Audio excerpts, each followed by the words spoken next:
Wie könnte eine Welt aussehen, wo jeder Mensch sich selbstbestimmt bilden kann?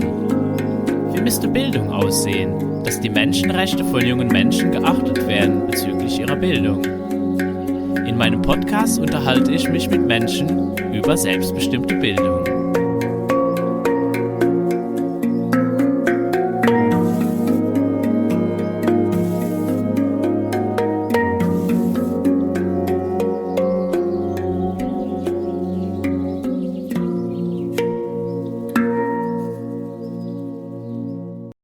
Welcome, Richard. I'm looking forward to our conversation. We are talking about the Youth Rights Day that you helped to organize, and it's quite a new thing. It started last year, was the first time that it started. I know that I saw it also last year, and I know some people that were involved, but maybe you can tell me and also our audience a bit more, what is this all about? So the November 20th is the UN International Children's Day, where it honors, celebrates the signing of the UN Convention on the Rights of the Child, which is the most ratified treaty in its history. And there was a lady here in Ottawa who has for years had the mayor of Ottawa declare November 20th, use November 20th to declare Ottawa as a child-friendly community city. And that was on November 20th that she would have that done. And COVID hit, and she wasn't able to have the gala that she usually planned to recognize people who were doing well with youth rights on the night of the 20th. And I was involved with her. I have a group that's called Uniting for Children and Youth, which is a local effort to try to get people out of their silos and working together. And she was one of the director advisors for that. It's a very loose group. We don't want to create another organization. We just want to create a space where people come together and show their unitedness and work together on common problems. And so just that, no big membership, no fees, no budget, a place to meet up. And that's kind of what the Youth Rights Day is supposed to be. But people don't really get the idea of just uniting together. Like on Earth Day, the idea is turn your lights off for an hour and just demonstrate within your neighborhood that there's this concern for the environment.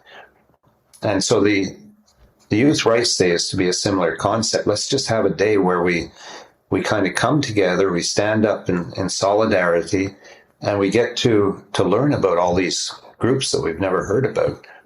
And so every day there are new groups coming to my attention that are doing great things, and I never knew about them. And if we can just find all them, identify all of them, and collectively show the strength that we are, then we can become far more visible and move this whole shift towards self-directed learning much more quickly. And that's one of the key things, the self-directed learning. So it's really about like the right. It's a lot about education, no? And about how education has to be self-directed. Yes, absolutely. That as soon as you start coercing a person to learn, you begin the disengagement from learning process. You begin the thing that we see around where children have lost interest in learning.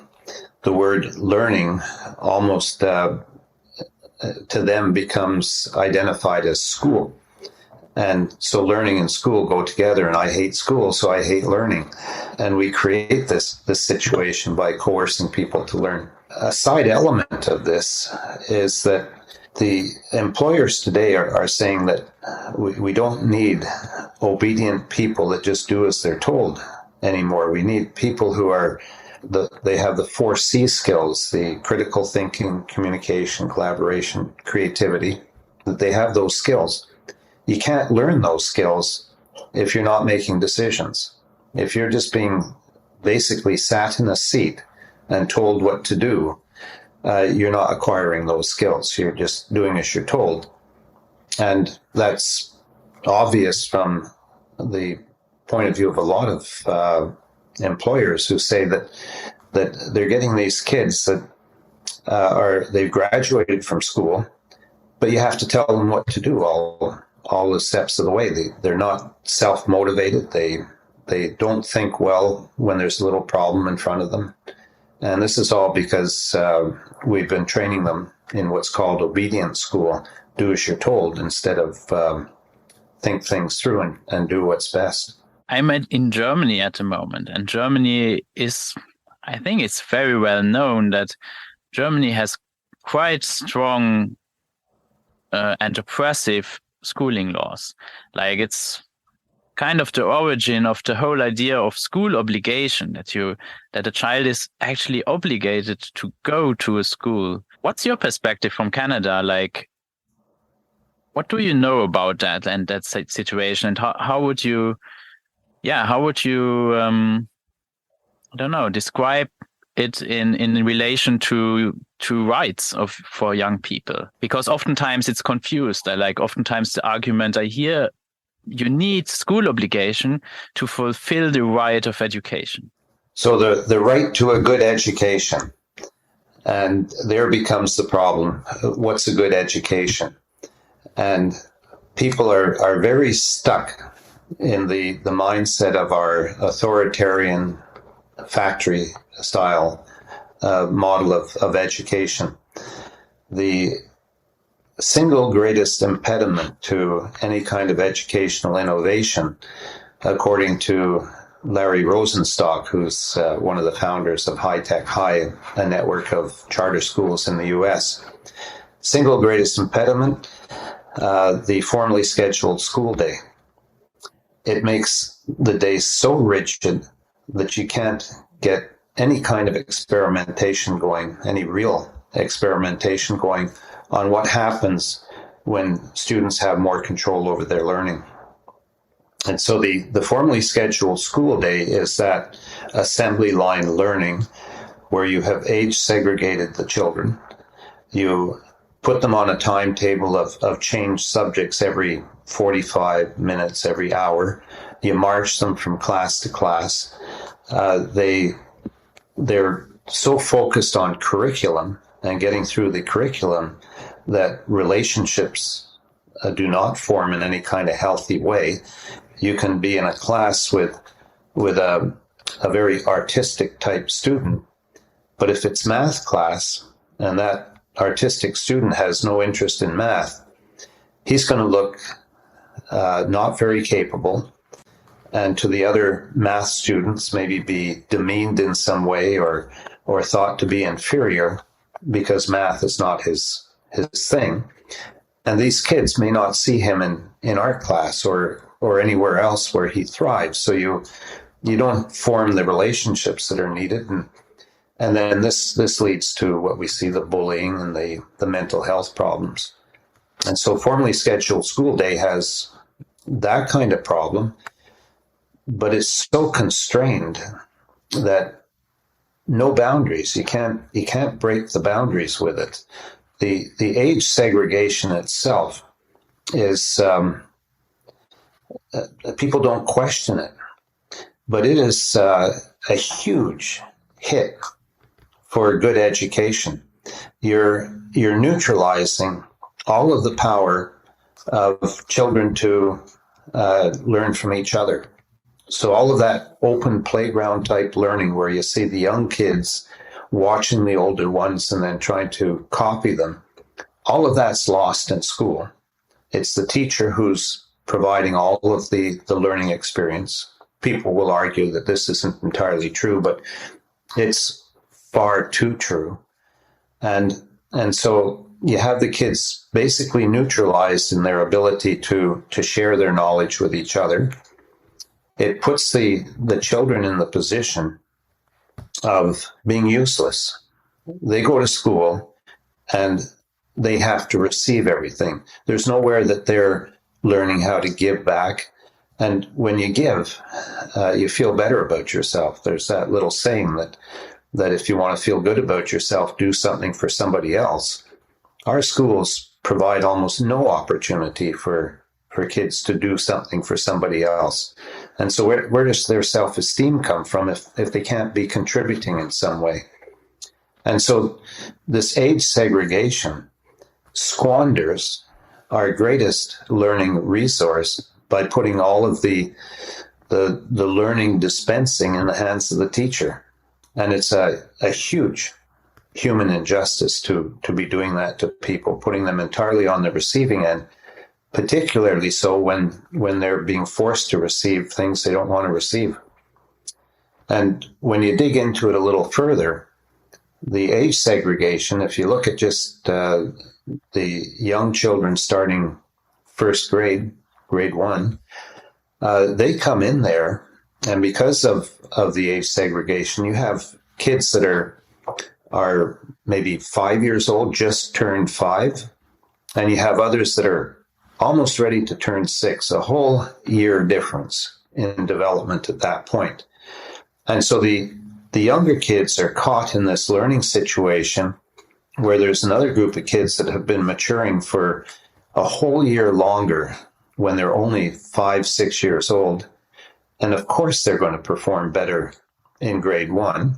So it happens that the older kids, grade 1, are able to pick up reading faster. Their behavior is more socialized. So they're the ones that the teacher chooses to do little chores in the class. And all of the messages are that the older kids are superior to the younger grade 1 kids. And there are exceptions to that on the basis of maturity, but just common sense tells you that, yeah, that's for sure the case. And what a terrible thing to be doing to these younger grade 1 kids, so young, made to feel inferior because they've been put in this situation where they're just that much younger than the others. That's a huge injustice. And yet people just seem to want to be oblivious to it. I can ramble on. I'll ramble on with one more thing here. Sudbury Valley School and all of the fuss around reading and math that is done in our typical schools, and the anxiety that is built with kids who don't start reading as soon as other kids do.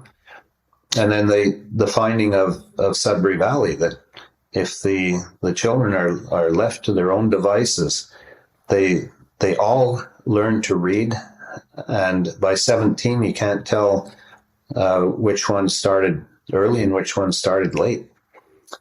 He said that this is Daniel Greenberg's observation that some kids start reading as early as 4 before they come to school, and others don't get started until age 11, 10, 11.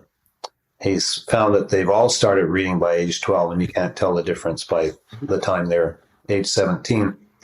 And you can just imagine in a typical school the anxiety of people if a child's not reading by 7 or 8 years old. There's something wrong with them. They're made to feel terrible about themselves, and so just another problem with this age segregated way of dealing with things. And it's so hard to get people's minds out of that mindset. On the thing of the youth rights, like getting back to the thing of the right to education, I would guess that you would define it very different than probably most countries think about this right of education. Because I guess like this argument that you hear in Germany, that the right to fulfill the right of education, this means that you have to go to school, is very popular with most governments.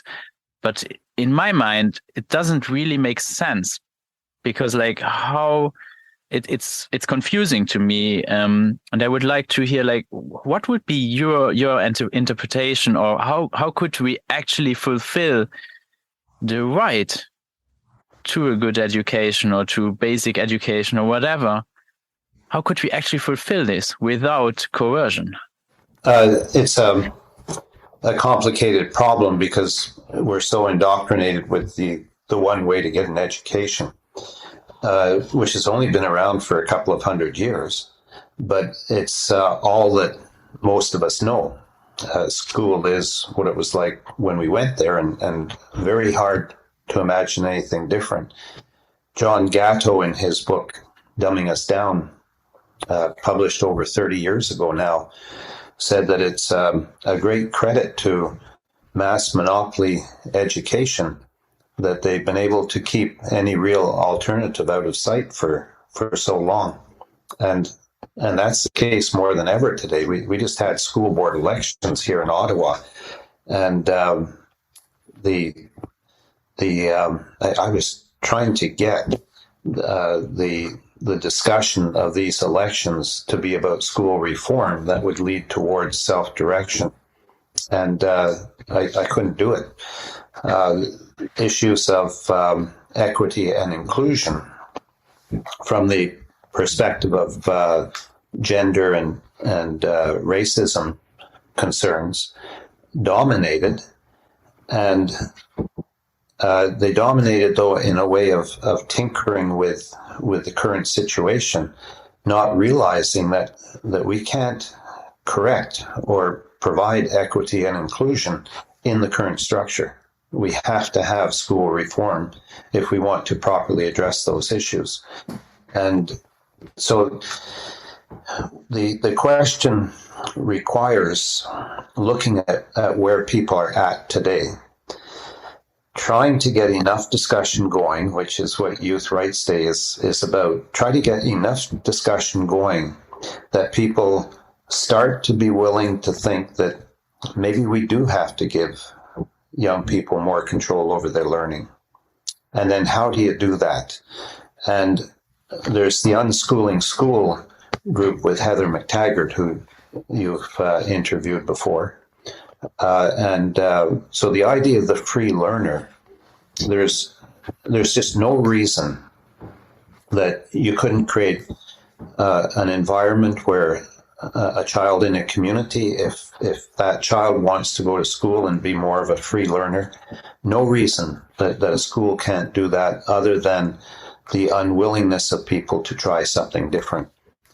And what I advocate is the school within a school concept, that we have quite distinctly the two paradigms. I've written Rebooting Education Part 2 to define the two distinct models of education, the two distinct paradigms, the non-coercive education at one end, coercive education at the other end, and how people are caught at various points in between. So there are the Montessori schools, or the blends of Montessori with other types of schools.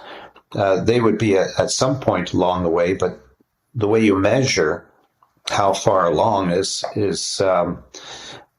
in relation to how much adult coercion is still in that system.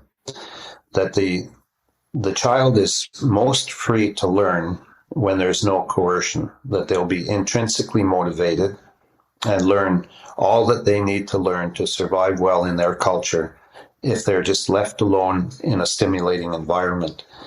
And so the idea is to help inch along that way. What's happening is people cling on to something like Montessori or Waldorf or Agile, and they're varying amounts of non-coercion themselves, but they tend to cling on to them as an end in themselves, whereas they should be part of the continuum, that you continuously work to take these controls off of children.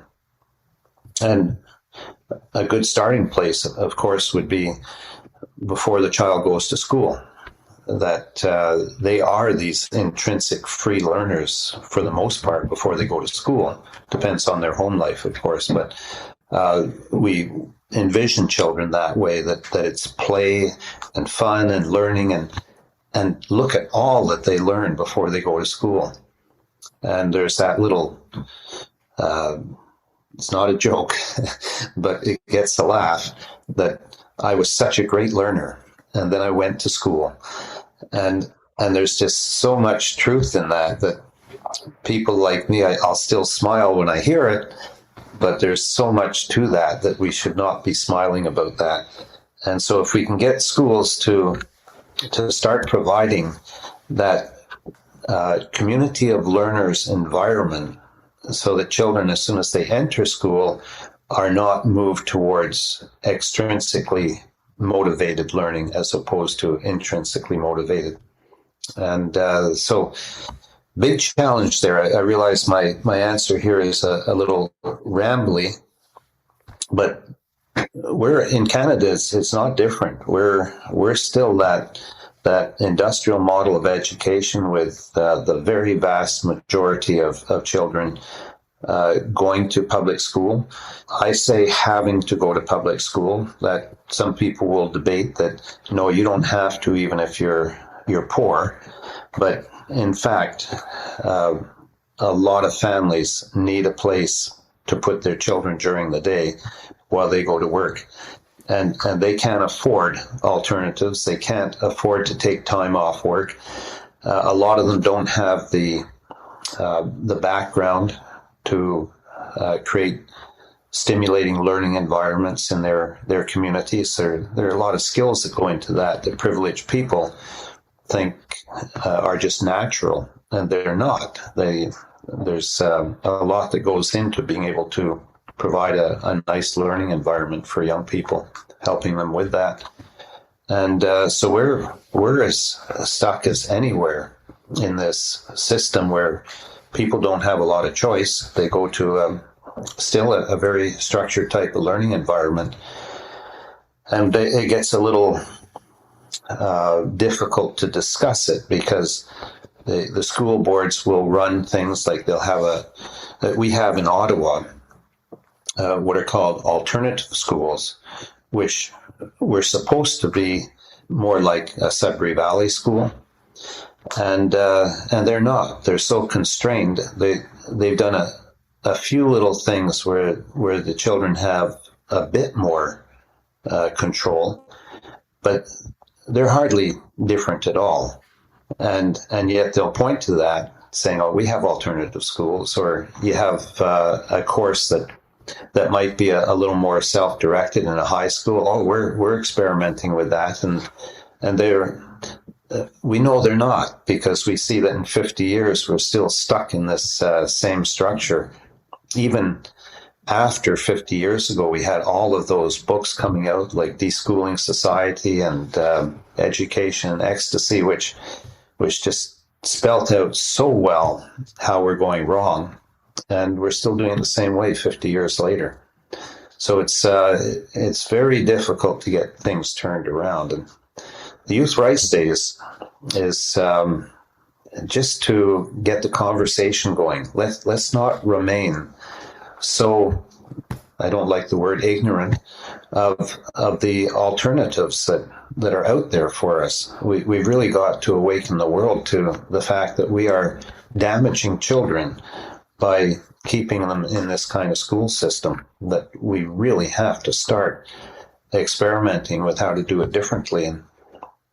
And these elections that we just went through, so difficult. People don't even know what they don't know. They're not even looking, and that's after concerted effort by people in Ottawa to change that to some degree. It's just not happening.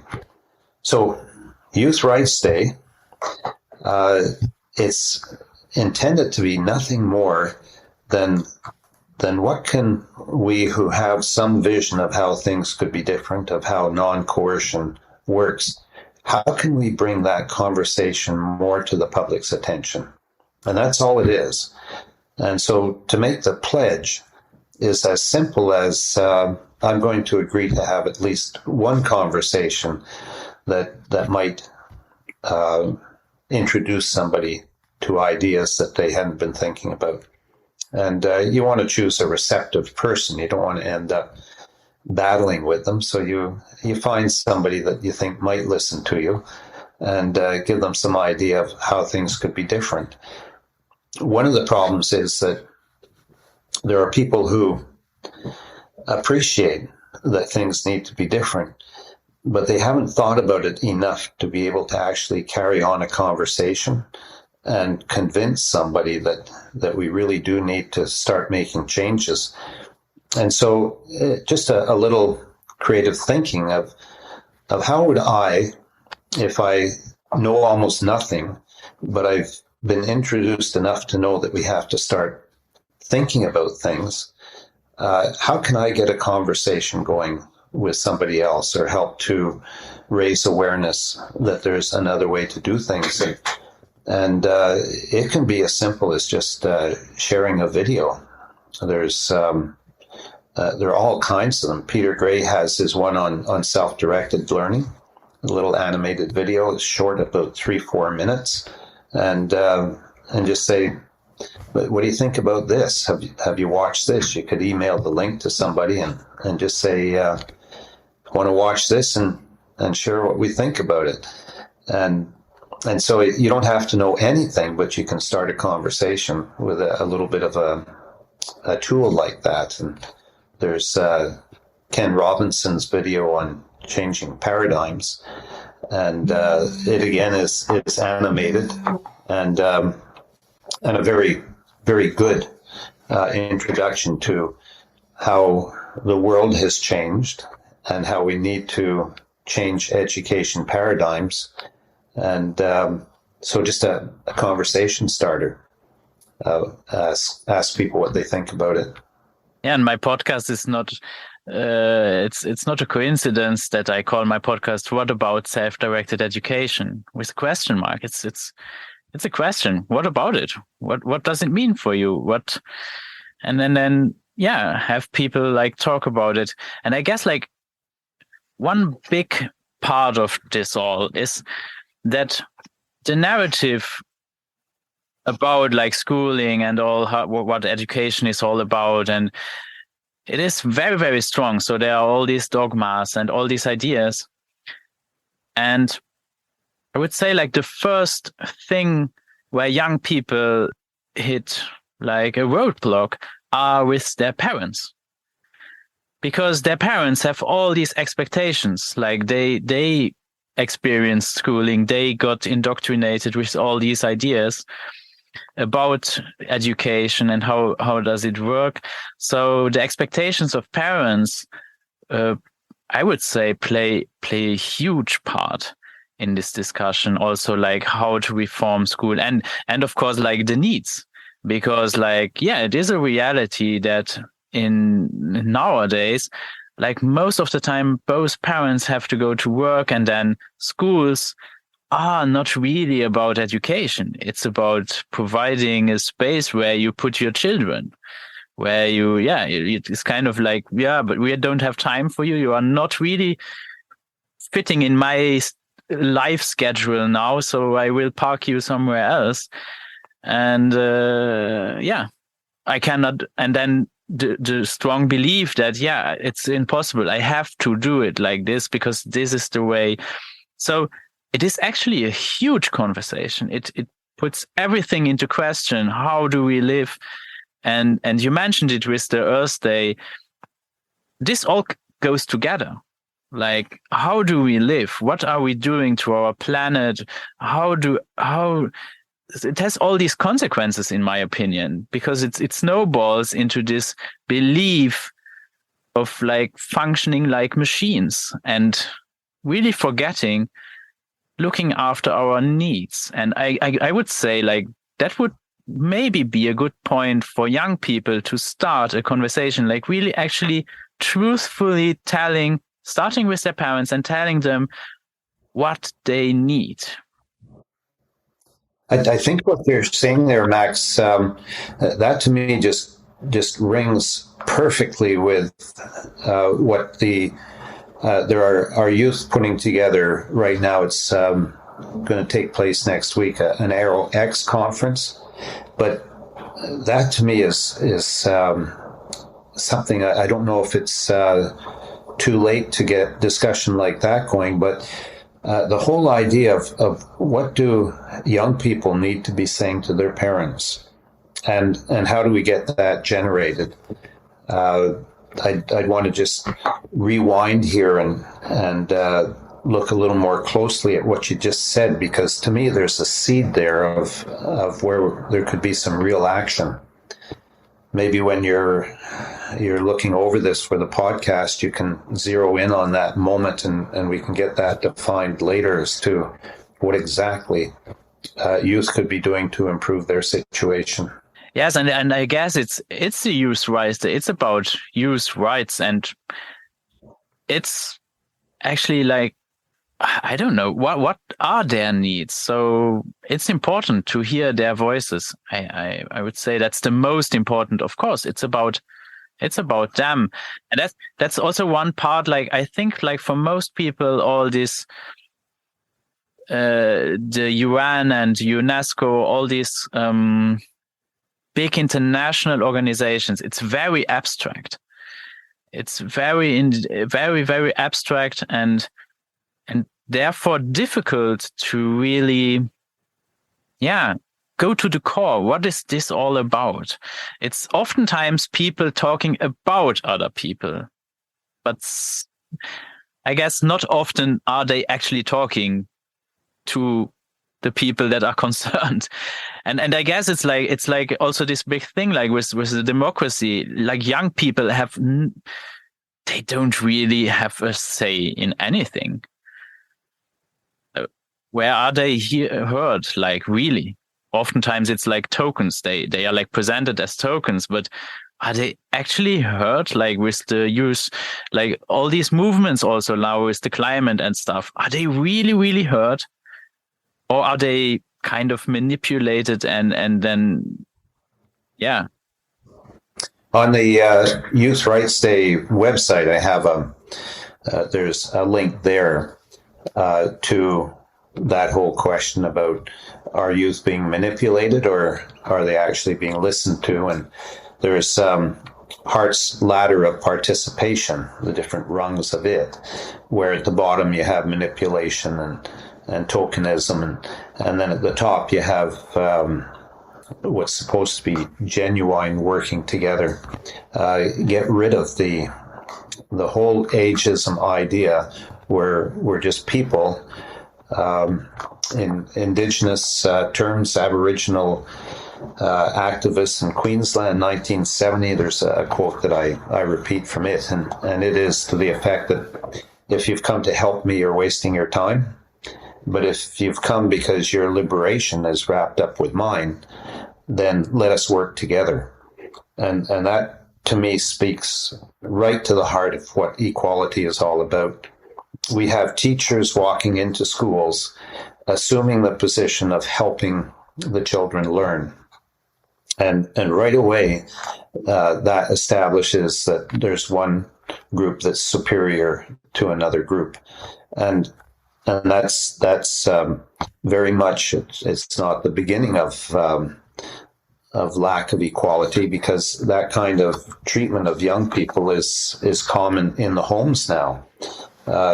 People mimic how children are taught at school as to how they're going to be raised in the house. The parent is authoritarian and children do as they're told, and schools do nothing to dispel that maybe that's not the best way to do things.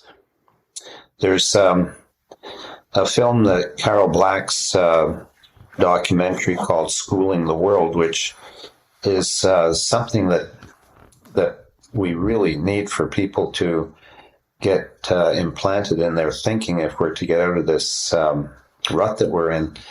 And basically what it shows is the white man's exporting their form of education everywhere around the world, so that we're all in this colonial system where we tend to think, when we talk about decolonizing education, we we tend to think that it's a racist type thing. It's far more prevalent than that. It's all of us. We're all being made to succumb to the wishes of others, and so we all have this battle to get out of this colonial system that we're in, where one group controls another group, and that's it. Just goes to the type of education we want. The attitude has been spread around the world, basically, that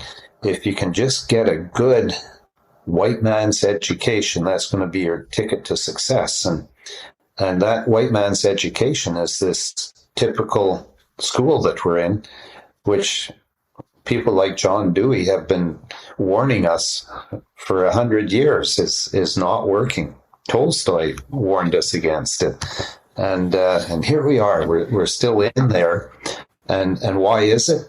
Probably because the most powerful of people find that it really works for them. They get filthy rich by having people trained in this way. And there's David Blacker who wrote The Falling Rate of Learning and the Neoliberal Endgame.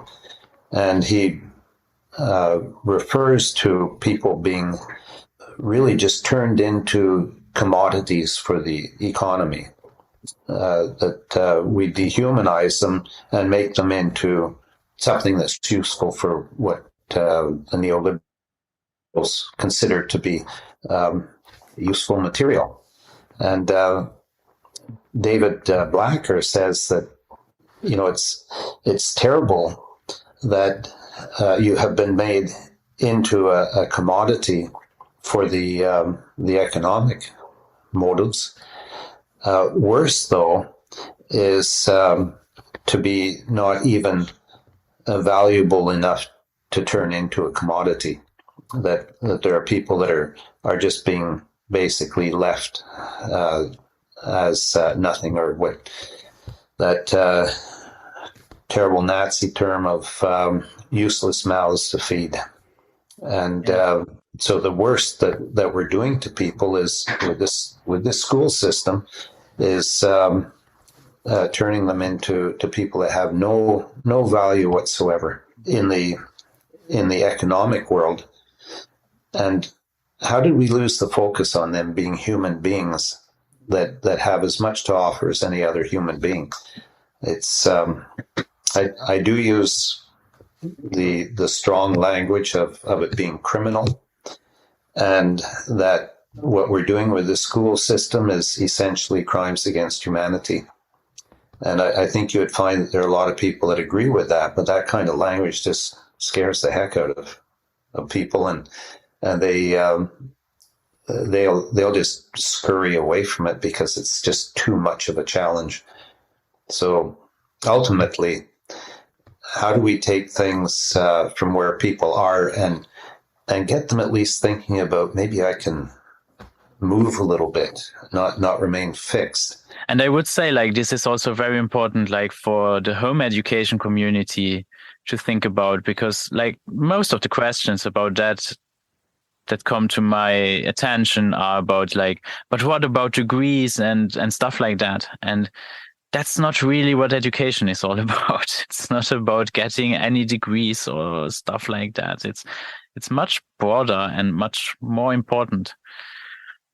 Ultimately, the people who seem to have put the most time and thought into this, and who have actually acquired the lived experience of seeing how kids perform in a non-coercive learning environment, that ultimately that's where we'll end up if we have time to do that. What I'm working on here is the Youth Rights Day as such. My motivation isn't primarily youth rights. It's more in line with Zach Stein, who wrote Education in a Time Between Worlds.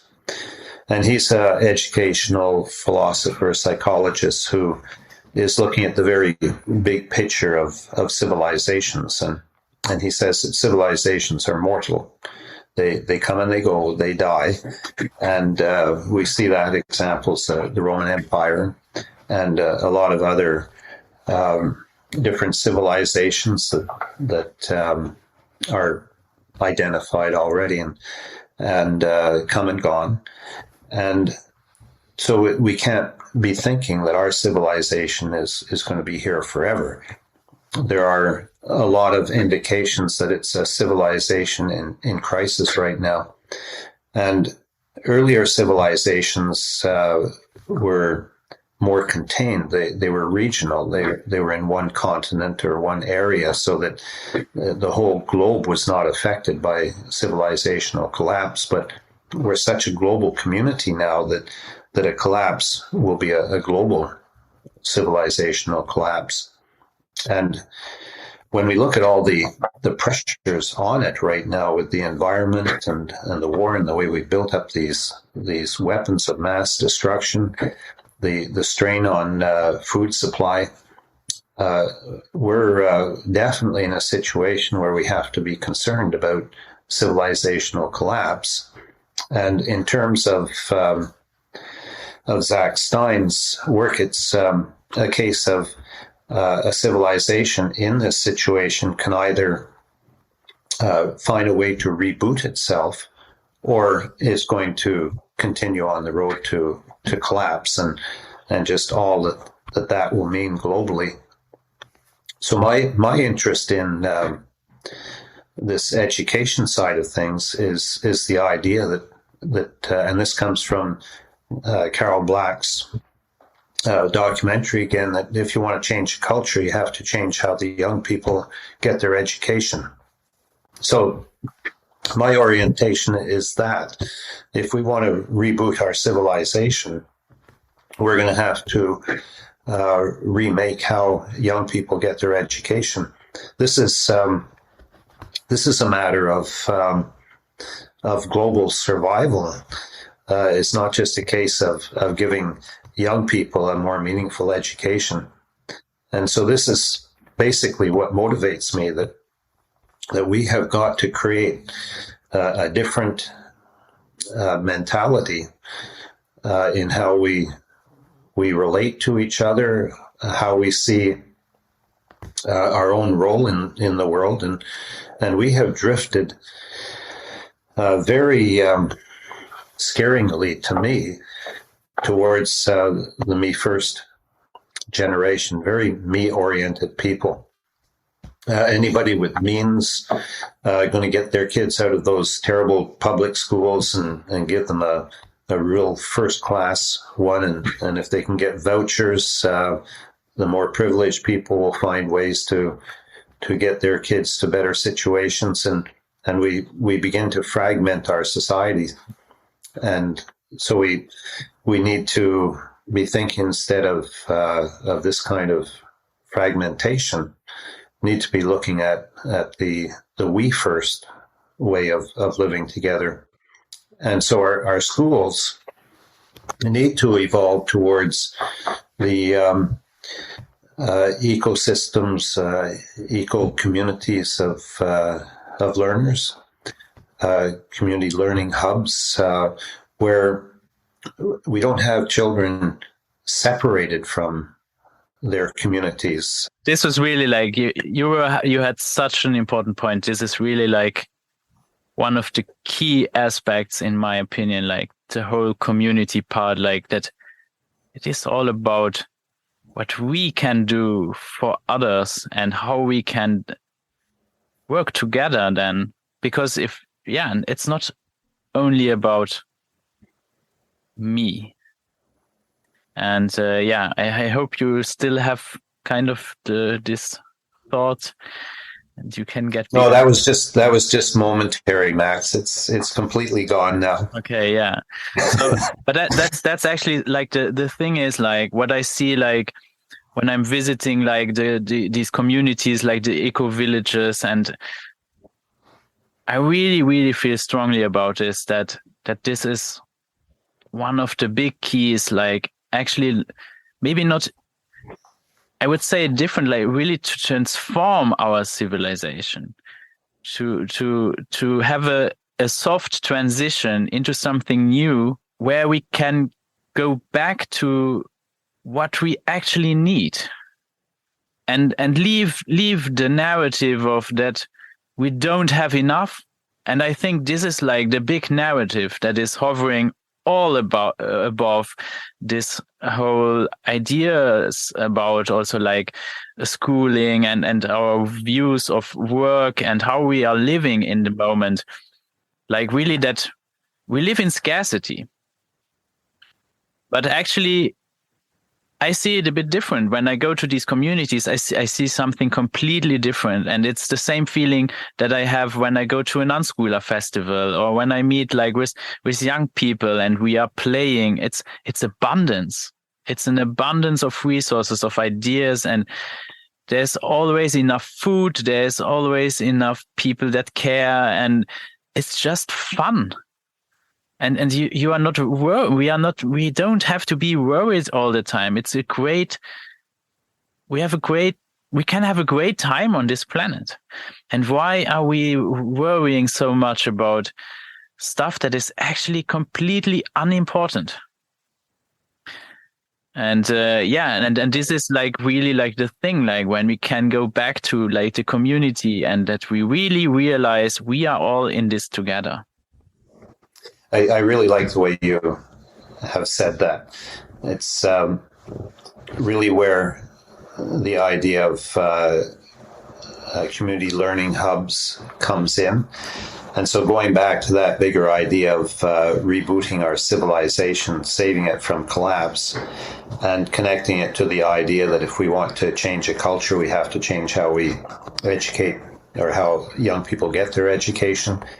That idea of community learning and living in community with others, that richness of the relationships of being with people that you just feel comfortable with. You're celebrating the diversity of what they bring to it. People from all over the place, or even just in your own community, you get 15, 20 people together. You have a lot of diversity there of how you can enjoy each other. And we can do that. We can cultivate that. The question is, how do we get from where we are to that? And there are people like us who have some vision of how they would like to live a simpler, richer life. And we currently have in Canada, and I see it in other places too, where children are picked up by school bus in the morning. There's a school down the street that they can walk to, but we have structured ourselves in a way that they have to be picked up on a bus and taken to a school somewhere else. And totally unnecessary, but that's where we're at. And so how do we begin to change that? And one way is the idea of there's the free learner. Derry Hannum has what he calls the 20% solution, moving towards self-directed learning within a community school. But we start looking at community schools as ways to cultivate community, to get to that kind of space and the relationships that you were just referring to. I promote the idea of school within a school, that if we can get ourselves together, if we can get our act together, all of us globally who have a sense of agreement with what we're saying here, we can be a force that says, okay, you've had your way for a couple of centuries now, this authoritarian, highly regulated school system, and we're finding that it's not working. Evidence is everywhere that it's not working. And we now demand to have in our community school the opportunity for our children to get the education that we think is appropriate for them, the non-coercive type of education. In other words, run the two paradigms, the highly coercive authoritarian one for those who want it, and the self-directed learning environment for those who want it, in the community school under the same roof. And that way, the pioneers of possibilities, as Derry Hannum would call them, they can demonstrate to us right within the community schools how school could be different. And so one of the conditions, or two of the conditions in order to bring about change, is that the change has to be visible and equally accessible to everybody. So make that change available, not in an alternative school that might even be a fake alternative school on the other side of town, but a real alternative right within their community school. The kids walk into the school, same as always. They just go to a different place in the school. They walk with their friends. They're not wrenched out of their communities and having to make friends elsewhere that the parents then have to get on the road and drive them to and on the weekend, and just this whole way of life of scurrying around all over the place. We can start to get away from that and begin to enrich our communities with this two systems running under the same roof. So both paradigms have to be perceived now as totally legitimate. So no more of this, what are we going to have? Is it going to be Montessori or Agile, or how are we going to be different? We're going to allow communities to decide how different they want to be with their choice of a more non-coercive learning environment. And so students can walk into the school, decide how structured it's going to be, but they can walk into the non-coercive. And one of the things that's not understood well enough about self-directed learning is it doesn't throw out the idea of structure. It just allows the student to decide what kind of structure they want. And so they may decide themselves that they want to walk into this regular school and essentially be part of the new paradigm, school within a school, but they would leave that paradigm to go take a course or two in the regular school system if they want to have that structured learning. But it's not their whole day where they're marched to the bells. It's their choice whether they would take it or not. And so kids who have determined that they like structure, or they need structure for their learning, they learn the skills of how to create the structure that they feel most comfortable with. And the kids that want to be more freewheeling, they learn how to deal with that in ways that are constructive to them. We need to be offering those options right within the community. Get the buses off the road wherever it's possible. Kids walk to school. There's the whole idea of active and safe routes to school. In other words, be out in the community as you go to school, not confined on a bus on your cell phone. And so you're walking to school with your friends, riding your bikes to school with friends. So the healthy and active routes to school, and building relationships again. You're spending time with people in ways that you get to know each other better. Kids who can walk into their community school and get the choice of an authoritarian or a self-directed education. They don't have to quit all the extracurricular activities that they were doing. They would have the same lunchtime as their friends. So you don't have this excommunicating of people who want to do things differently. They're still in their community. And gradually, we talk about free market choice in education, and people are calling that kind of choice, they're calling it school choice. It's free market choice is not free choice if you have to leave your community to go to another school to get what you want. Free market is that you can get right within your community school whatever it is that you want. And so we have to get people thinking differently about what free market really is.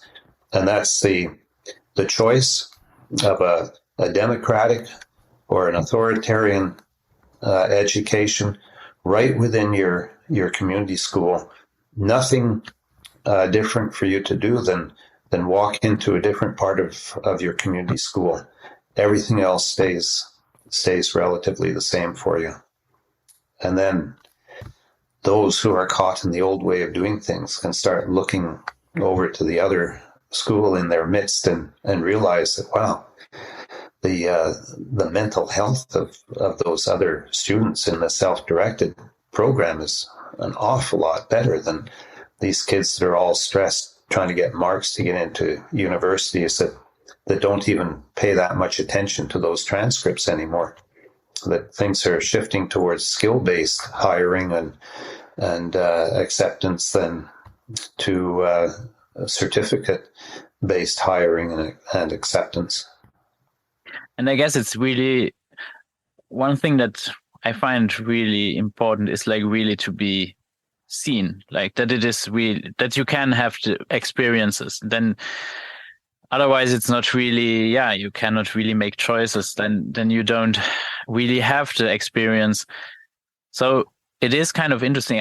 I would argue that it kind of needs all of the above, and the most important thing is that it is actually visual and that it is really transparent and truthful. Because what I see, like at least in Europe, what a lot of people are doing is a lot of people are hiding. So they are doing stuff differently, but then they are hiding, and then exactly what you say is happening. Like they're completely then removed from the community. So they removed kind of themselves, and that's kind of the opposite of like celebrating the diversity. And as you said, like in the beginning of our conversation, like if we want to tackle like bullying and racism and all these questions about equity and stuff like that, then we first have to recognize that we all are all different, and that it is a good thing that we are all different. And and that it is really not about equality. That would be very, very bad. And I think that's oftentimes confused. A lot of times this is confused, like that we have to be all equal. That's will never be the case. We are simply not equal. But that's not the thing. It's not about doing everybody doesn't have to be the same. And that's a huge difference, and therefore we have to see each other. And the issue is really one of equity as opposed to equality, so that any two people have an equitable opportunity to develop their full potential, and that can only be done if you have the self-directed, the individual aspect of it. There's full potential doesn't mean that in the end we have to do the same, because I guess like sometimes this is also confused. And equity then is like there's like this image where everybody is looking at a football match and they have like this to explain like equity. But it could be that not everybody wants to look at the football match. So we have to keep that in mind too, that this diversity actually also is a great value, because then everybody can pursue different interests. And in the end, that's what makes it so efficient if we think in terms of a community. Because then we can actually help each other, because we are all good in different things. And then that makes great teamwork and stuff. I find this always amusing. Like the best example I can think about where this goes horribly wrong in schooling is when you have to take a test. It's not allowed to help each other in the test. What is that? What is the message there? It's like because nowadays they talk about team building and you have to work together, but then you take a test and then everybody is by themselves. And it's like, this doesn't make sense, because maybe my neighbor knows the answer, but I don't know. And that's how you should do it later in life. Yeah, the cooperative as opposed to the competitive. And so we have a system where best friends who are top performers, 93, 94%, on exams and that, they won't help each other because they want to be the one that gets the 93 and their friend would just get 92, because that one little percent might mean that they get into the preferred post-secondary studies they want to get into, as opposed to the friends. So they're actually, in some ways, sabotaging friends' efforts to do as well or better than them.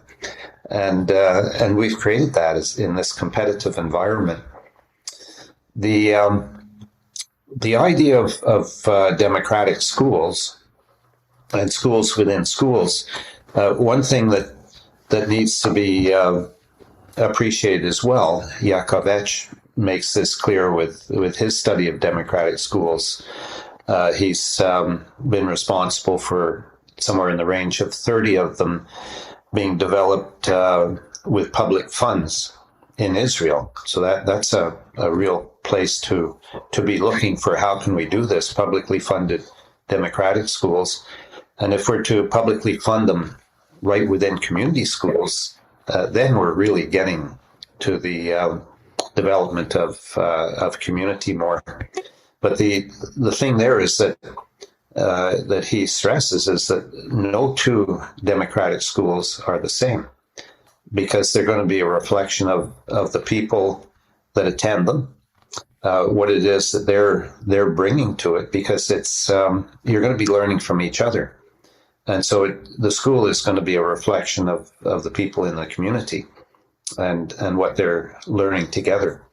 So this idea of trying to aim for another model as such, we shouldn't be thinking of that. We should be thinking in terms of a learning environment where the learners determine what that environment is going to look like in relation to the community in which they live. And also that you get away from this idea that students are locked behind the school walls all day long, that instead there's a free flow between the school and the community, which you absolutely cannot do to any extent at all if you're caught in that problem of the formally structured school day. As soon as you get students off of that formal schedule, they can be out of school doing whatever anytime. And so if an employer has a nice learning opportunity for a couple of students one day, nothing to stop them going. No formal structure, or no, you can't leave that day, we're having our tests. No, this lecture's taking place, you can't miss it. Nothing to stop them from going to these other things. And so they could go for a month somewhere. They could be in exchange with another learning community somewhere else, and they come back and enrich their own learning community in the process. We haven't even begun to imagine the possibilities of rich learning and rich community development that we could be establishing with the smarts that we have. If we put as much thought and imagination into education as has gone into the aviation industry, from the Kitty Hawk to the supersonic jet, if we had applied that same kind of creative thinking and commitment to develop something in education as in that one technology area, we could have a school system, community building, beautiful way of life. And we remain trapped in this idea of, let's buy some more junk to make ourselves feel good. Yes. Yeah, that's where they'll to become the perfect consumer. Yeah. That's maybe the idea. Yeah. So I'm really looking forward. It was absolute pleasure talking to you about your vision and all you are doing, to bring people together. And I really hope that people will participate in actually starting a conversation, and out of this conversation starting doing it. We don't have to ask for permission, I would say. We can start today. Everybody can do it. And there are so many great ideas out there, and it's a great opportunity also to get to know what is happening worldwide. There are so many great initiatives that are happening, and maybe somebody gets inspired by something of this. And maybe you have a last call to action, maybe what should people do, one last time, how can people participate in this conversation, with the Youth Rights Day? The idea of signing a pledge was just to have people make some commitment to increasing the conversation on this, building the awareness around it. And really, the Youth Rights Day is to be perceived as nothing more than the call for us to stop being so insular, to get out there and start talking about what we know needs to be done.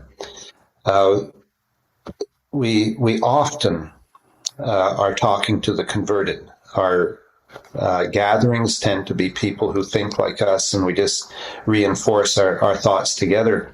The reaching out to people that are not happy with the way things are, but have never been exposed really to another way of doing things.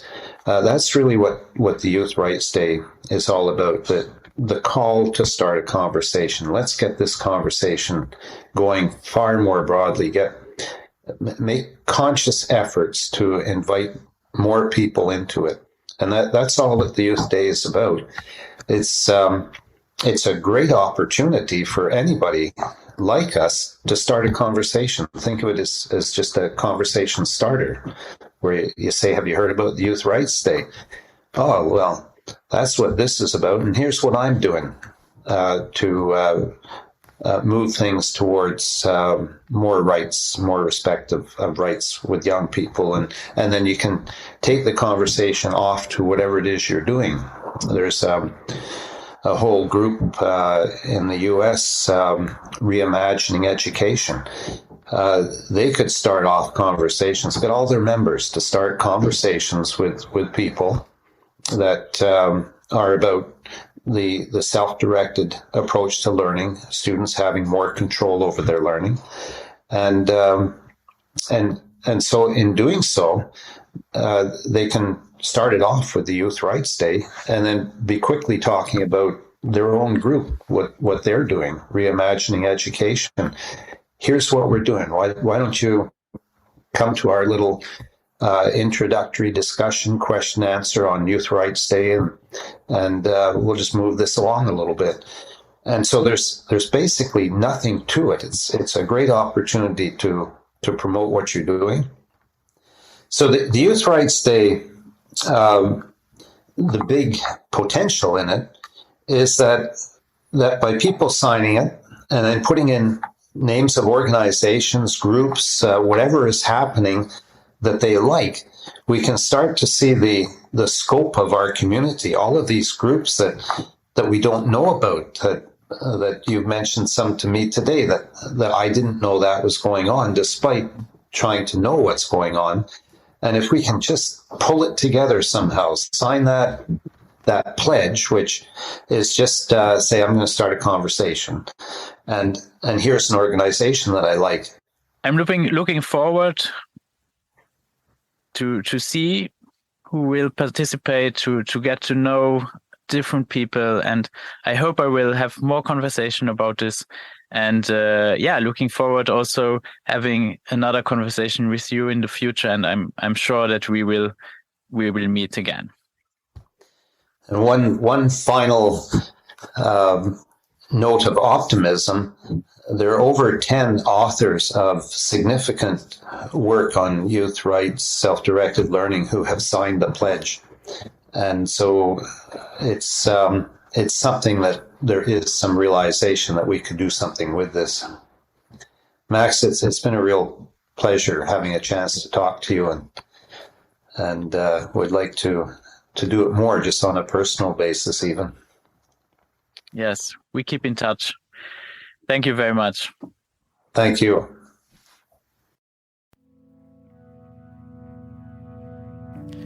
Dieser Podcast ist möglich dank Zuhörern wie dir. Wenn du einen einfachen Weg suchst, meine Arbeit zu unterstützen, abonniere meinen Podcast doch bei Spotify, Apple, Google oder bei meinem Telegram-Kanal What About SDE. Ein Review oder Teilen mit Freunden hilft auch sehr dabei, dass mehr Menschen den Podcast finden können. Ich freue mich auch über jede finanzielle Unterstützung, entweder mit einer einmaligen Spende oder mit deiner monatlichen Unterstützung auf Patreon. Mit dieser unterstützt du nicht nur meine Arbeit mit dem Podcast, sondern auch alle anderen Projekte in Bezug auf selbstbestimmte Bildung, wo ich mich engagiere. Alle Links findest du in der Beschreibung. Bis zum nächsten Mal bei Wie wäre es mit selbstbestimmter Bildung?